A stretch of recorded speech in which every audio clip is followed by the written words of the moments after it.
Hey guys, what's up? Another video. Yeah, it's been a while. Again, like I said in the previous one, a little busy, but a different type of video, one that I haven't done in a long time. Just a classic review.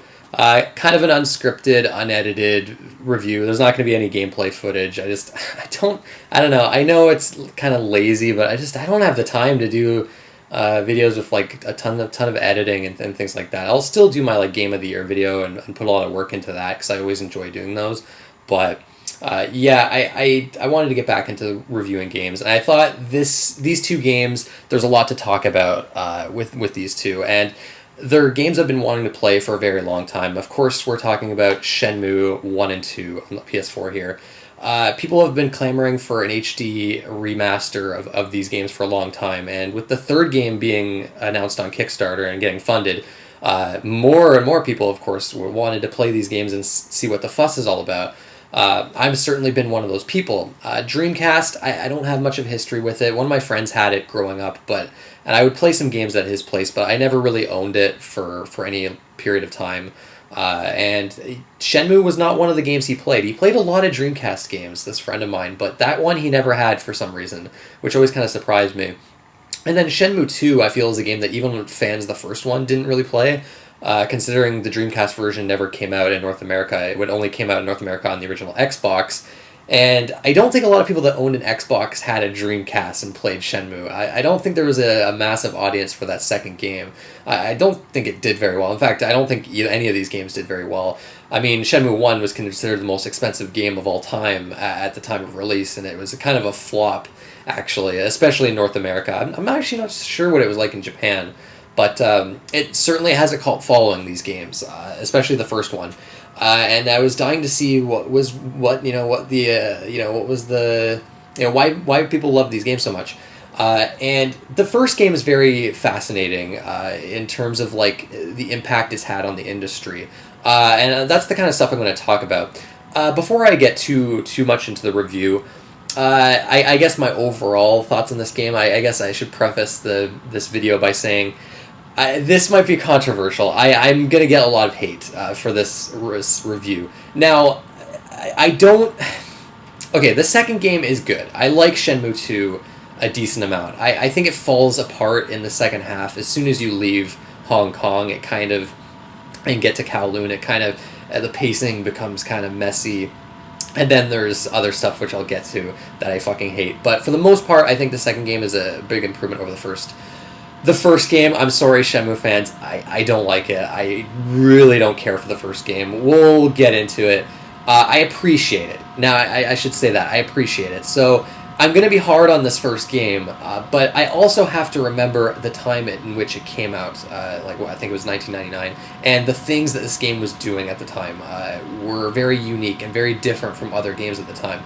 So, I'm willing to cut it some slack. And with this remaster, there's not too much they did. I mean, obviously the games look better from what I've seen.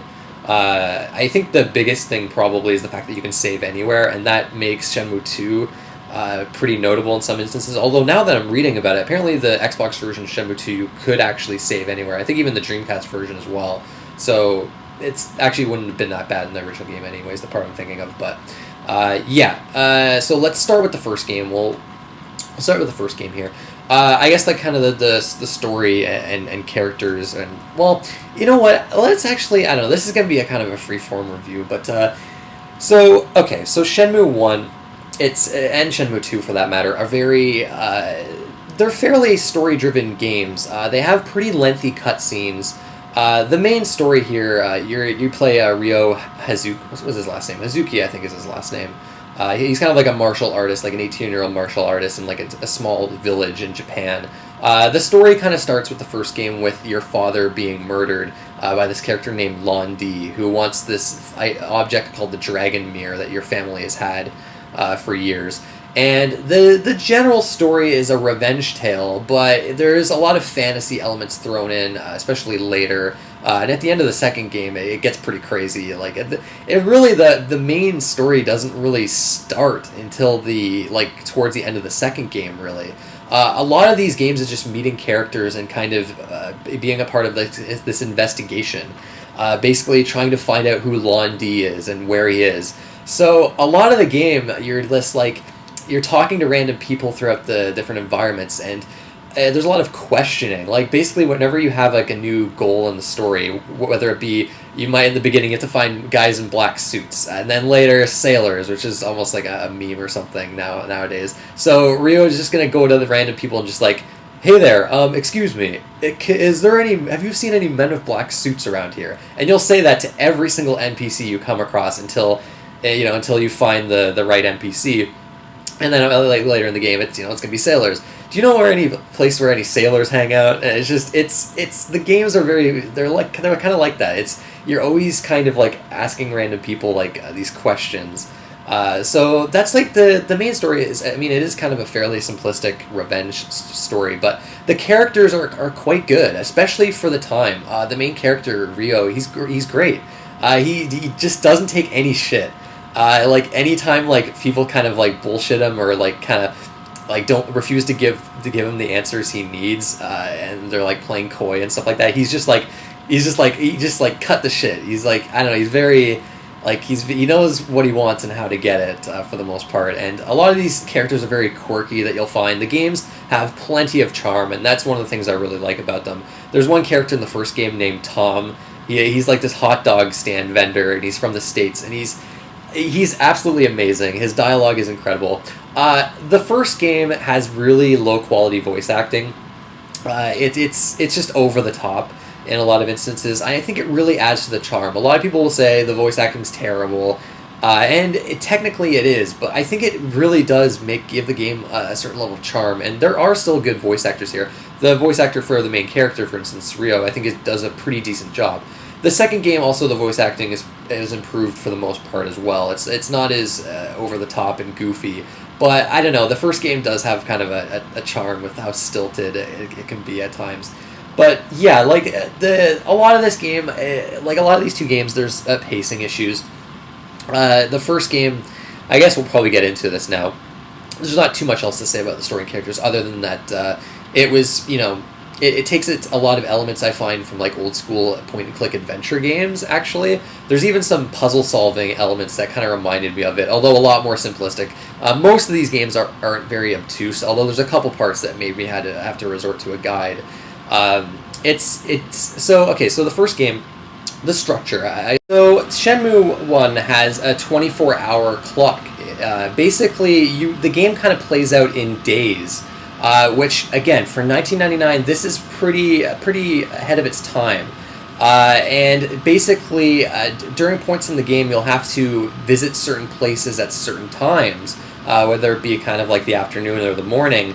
And you can kind of like look at your watch to kind of pass time a little bit faster, but time moves fairly slowly in this game.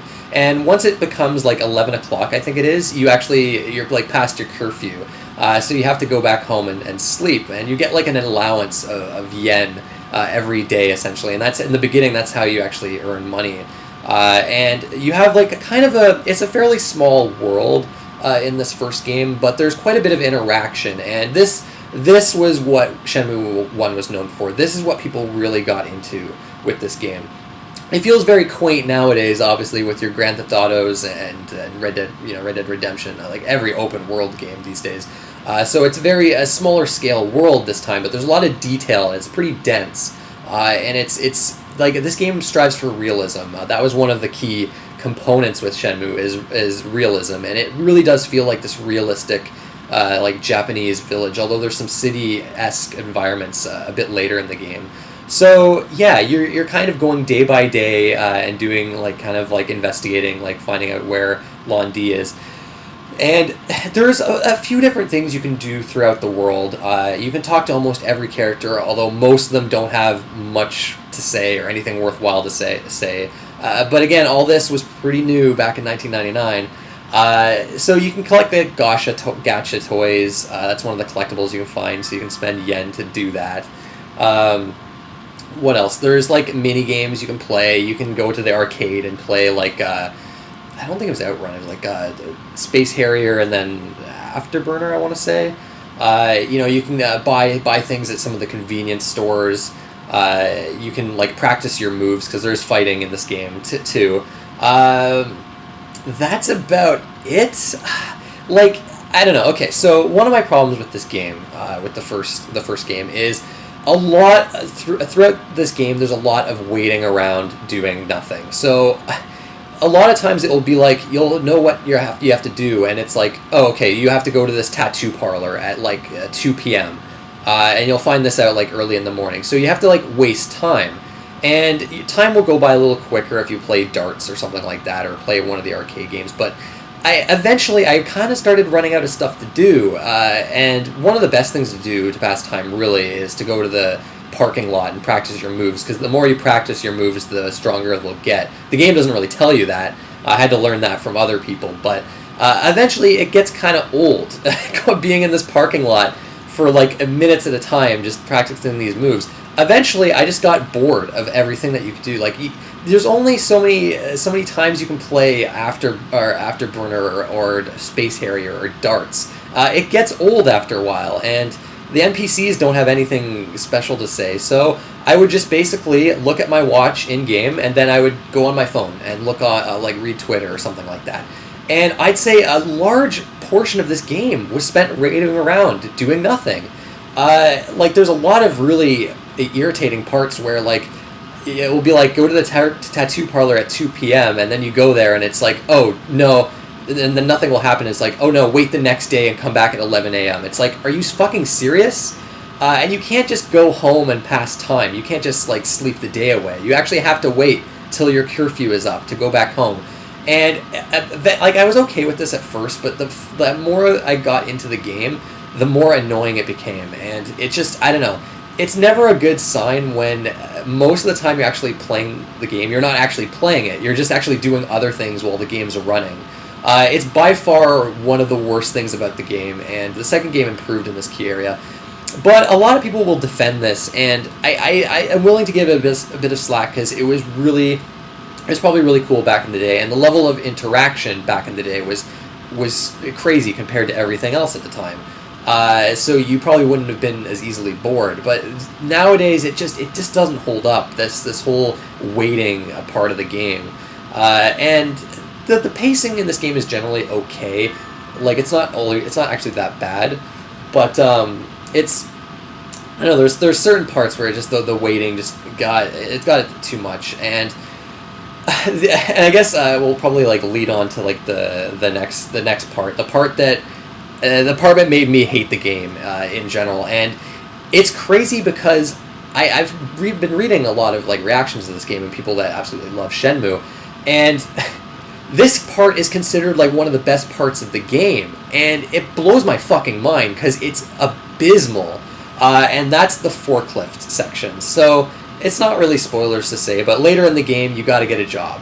So you got to go to the harbor, and you get a forklift job, and this is near the end of the game, and basically you have to it's a part of your investigation. I'm not going to really spoil the story, what leads you to the harbor to get a job, but it's basically this section where you have to go through 5 separate days of work. And basically in the morning you'll have to do this forklift race that the first time is okay. I tried to win it to get the trophy, and I won the first time, and it's like, okay, that was interesting. It's kind of like this quirky, funny part. But when you do it for the 5th day in a row, it gets fucking old and tedious. So after that, then you spend the morning doing forklift driving, basically carrying crates and bringing them to a warehouse, and you have to follow this certain route. So you do that for a bit, then you go on lunch break where you can talk to characters and kind of progress your investigation. Then you got the afternoon, more crate lifting. And so the 5 days are like this. It's a routine, the same routine over and over again. It gets tiring and old by the end of the first day. But my problem with this section, there's the fact that it just isn't fun at all. It's fucking horribly tedious and horribly boring, and I hated every second of it. But the way the progression works through this section is so obtuse. Basically, like, I got unlucky. Apparently a lot of people were able to pass this section with like no problem. There's a lot of days where you actually have to take certain routes with your forklift during the job part to kind of trigger cutscenes, essentially. And then there's certain NPCs you have to talk to during lunch break to trigger these cutscenes too. and it was very obtuse to figure out where these triggers are going to be. I got stuck on the second day a lot. So basically, if you don't hit these cutscene triggers, you basically repeat the day. So you got to go through the race again. You got to go through the forklift driving part over again. I failed this day like 3 times in a row. I just could not figure out how to progress this investigation. So it turns out the entire time I was taking a wrong route. So I was following a route that was like efficient to get the crates to the warehouse, right? But no, in order to progress in order to trigger the cutscene, I had to go a very specific route. Go around this one building, turn right, and go around this other building. And only if you do that specific route will the cutscene trigger. Of course, there's no fucking way I could have ever figured out that was the problem. So of course I had to go online, and once I realized that, I was so fucking pissed, because I'd gone through this day like multiple times. So I finally got through that. I was so annoyed, and then it happened again in the 5th day. Again, I was taking this wrong route, and then I looked online, and it turns out I was taking the right route, but the cutscene wasn't triggering. So, and I had to go through multiple days. I had to like turn off my PS4 completely. Like, I think I like uninstalled the game too. I forget what I did, but I kind of like reloaded the game essentially, and I had to go back to like the previous save in the 2nd day, I think, just to get back to that 5th day, and then the cutscene triggered. I did the exact same thing I was doing before, so the game fucking like glitched on me. This forklift section drove me insane. By the end of it, I was like, fuck this game. I want this to end. This is terrible. Luckily, there wasn't too much left of the game at that point, but that whole forklift section, I fucking hate it. People actually defend it. People like love how mundane it is. And I guess the charm of it, crazy. You guys are absolutely nuts. But, anyways, the other things to Shenmue, there's some combat. It's like kind of brawler combat. It reminds me of like Virtua Fighter, essentially. It's okay. It's actually probably one of the better parts of the game. It feels fairly satisfying to pull off these combos. The AI is kind of dumb on the enemies. There's not actually too much fighting in the first game. Like there's an ending sequence with a ton of combat, but before that, there's maybe like 10 fights in the entire game, which is kind of crazy considering that they put a decent amount of effort. There's moves you can buy at the shops. Of course, you can practice your moves to kind of get them stronger. There's moves you can learn from different NPCs. It's weird that it's like I mean, on second game it has a lot more combat, but I kind of find it odd that there's just so few fights in the game. Yeah, I mean, that's about it for the first game. I mean, it's a fairly, there's not too much to it. It's a really cool game considering when it came out, but I don't know, it was a little too tedious and slow for me, and as charming as it is, and as much as I like the main character, I don't know, the forklift section and just the sheer amount of waiting around really kind of dragged the game down for me. Luckily, it's actually a fairly short game, though. It doesn't have the pacing issues that the second game does, which I guess we'll lead on to the second game now. Immediately when I started the second game, I was like, oh, this is amazing. Like, the improvements are immediately notable. It kind of picks up right out where the first one left off. You're now in a totally new environment, Hong Kong, just as dense and detailed as the first game, but much bigger in scope, actually. Which, again, maybe not as impressive at the time, because I think at the point the second game came out, like, Grand Theft Auto 3 was already out at that point, but still, the environment is like super realistic, and there's a lot of interesting things to it that I didn't really know. Like, Hong Kong actually does have these tall ass buildings with multiple floors on them. You have like random shops, like bird shops on a rooftop of like a 25 floor building. I just love that kind of attention to detail that the second game has. But yeah, a totally new environment right off the bat. You actually have a map this time, which it was actually kind of easy to get lost sometimes in the first game. But the second game, you can buy maps for different areas, and it's really easy to find out where to go. NPCs will even bring you to where you need to go at times. It's far less obtuse with its directions. Immediately, the combat feels smoother. The AI feels a lot less dumb, really. It's exciting right off the bat. You get into these arm wrestling tournaments, and it just feels intense. The story just is immediately engaging. Right at the beginning of Shenmue 2, I was like, ooh. And then I realized that you can actually skip time in Shenmue 2. And that first moment, when I got to that first moment where it was like, oh, I have to wait till 2 p.m. or whatever, and it's like, oh, do you want to just wait? And you wait, and then the time passes. Amazing.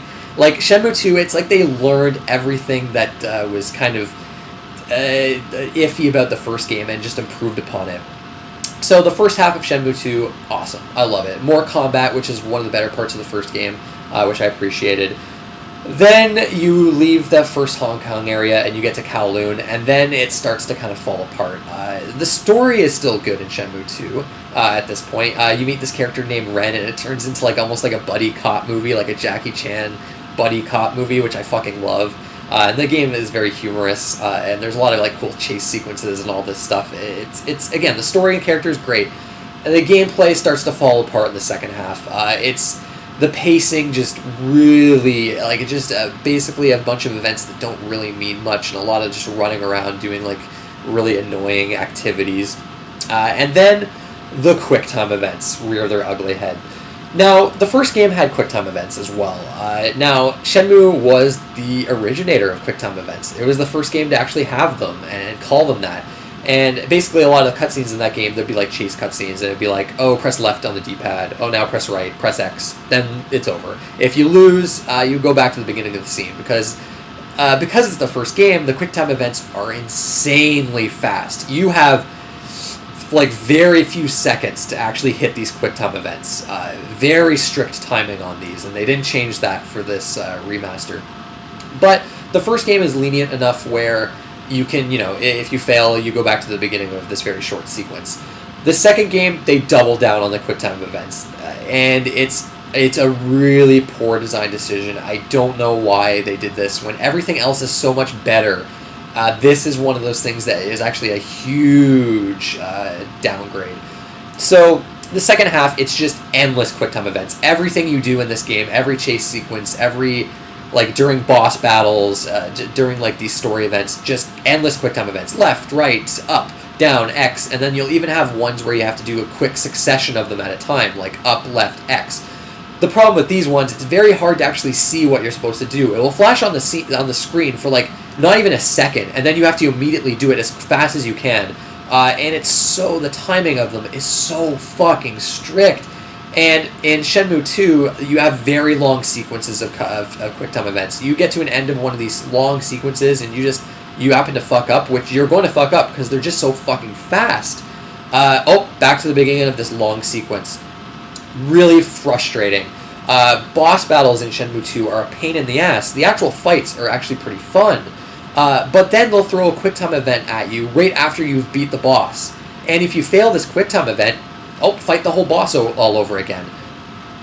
Horrible design. That is just absolutely asinine design, and it drives me insane. So every single boss in this game, I failed the QuickTime event at the end because I never knew what to expect. And it's always one of the ones where you have to do a quick succession, like up, down, right, X.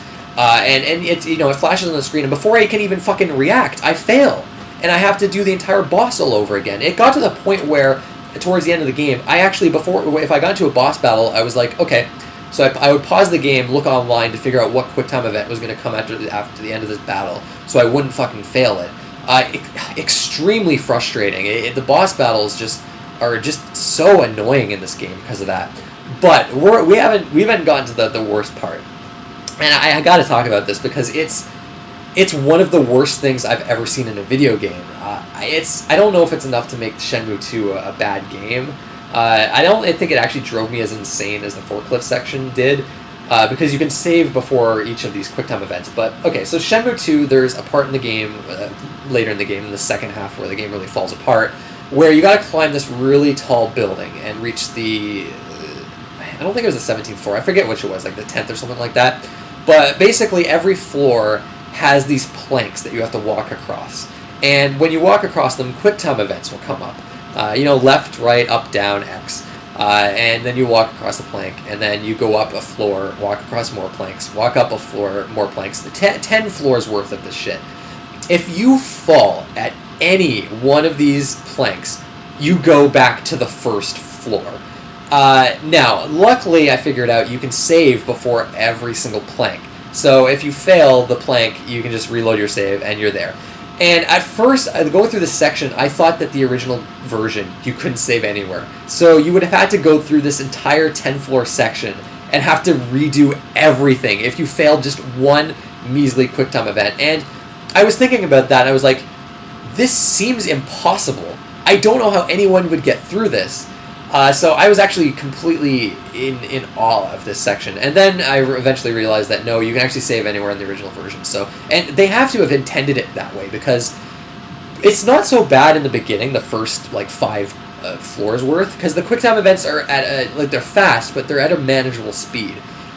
But each plank has progressively trickier QuickTime events, and more. And by the time you get to the 9th and 10th floor, and I'm not kidding with this when I say the QuickTime events are so fast that, say you have your thumb on the left D-pad, the left part of the D-pad, and this QuickTime event is going to be up. The next QuickTime is going to be up on the D-pad. They are so fast that you actually physically do not have enough time to move your left thumb to the up D-pad and press in time.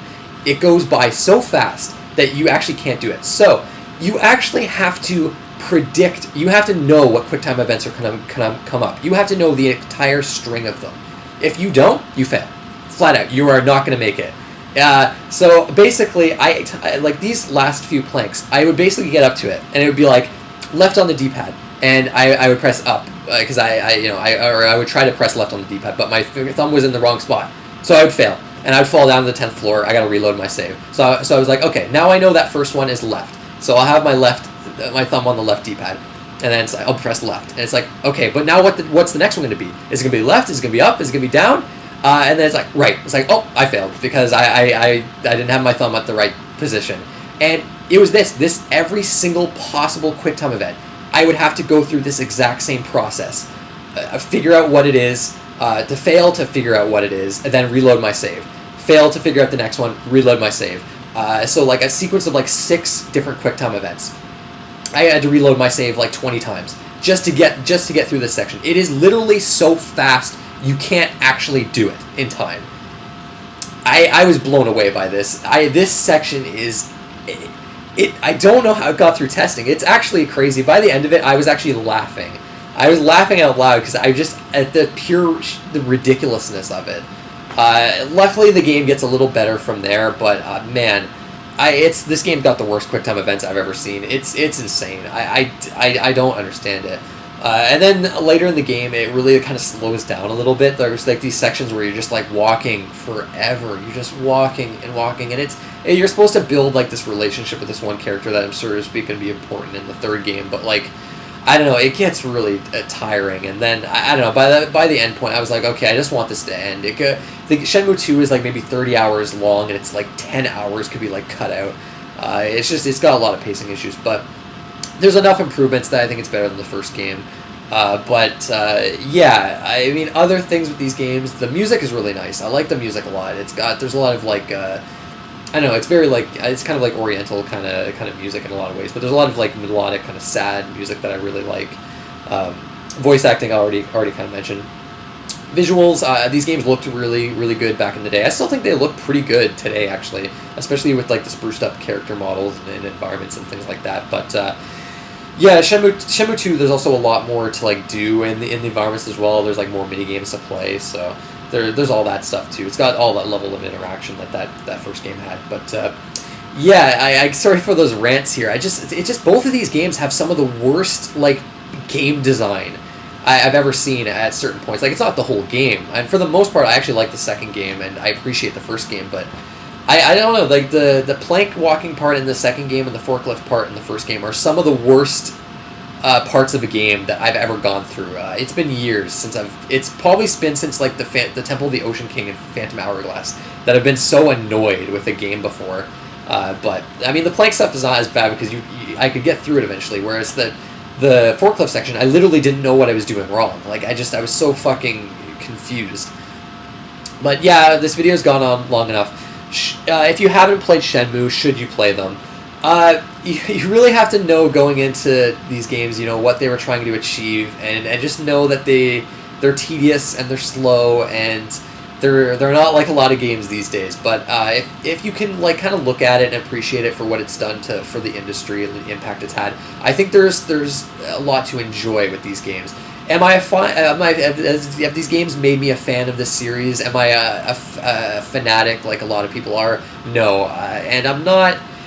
The third game's probably going to be a lot better than these two games already. I can say that, but I'm not particularly excited for it. I guess I should say I didn't love these games enough to now be like foaming at the mouth for this third game.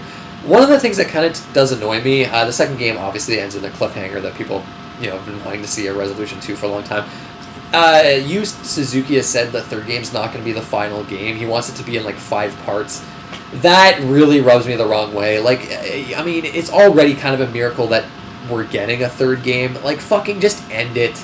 Like, don't draw things out. I generally, it seems like Shenmue has a problem with drawing things out, but I don't know. I don't like the idea of that, but maybe Shenmue fans are happy about that. But yeah, that's it. That's kind of review.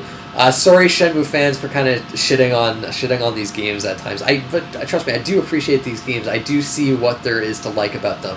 I'm trying to be as fair as possible, and even though I do actually legit hate that first game, the second game is quite nice though. And if you haven't played the first game, or if you have played the first game and haven't played the second game, I think you'll love the second game actually. But anyways, that's it, guys.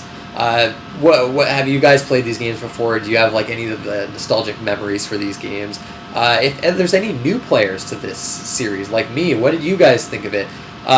I know I have a coworker that played the first game. He hated it, but he's very young and obviously doesn't have well, not obviously, but he's young and doesn't really see. It's hard for him to see like the impact it's had on the industry, and he doesn't like look at it with that kind of critical eye, I guess. He just thought it was like really boring, which a lot of people find it boring, to be honest. But yeah, that's it, guys. I want to thank you for watching, and I'll see you next time.